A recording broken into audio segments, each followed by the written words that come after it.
বন্ধুর জন্মদিন, এইদিকে আমি বন্ধুর জন্য কেক কাটলাম। আর যাই হোক, আমার একটা বন্ধু ছিল, ওর নাম কিপটা।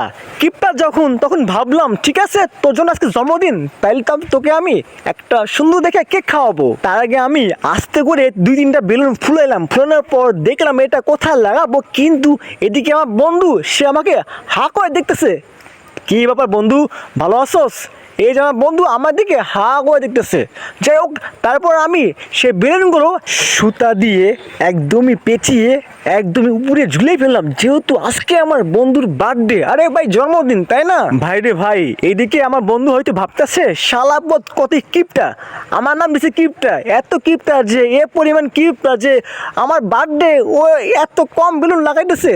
আরে বন্ধু, তুই ভাবস না, আমি তোর প্রিয় বন্ধু, বুঝলি? দেখ তোর জন্য আমি কত সুন্দর করে বেলুন আনছি। আরে ভাই, কেক কই? কেক এই যে কেক, তোর জন্য আমি স্পেশাল কেক আনছি। এদিকে বন্ধু কেক দেখে হাও হয়ে গেছে।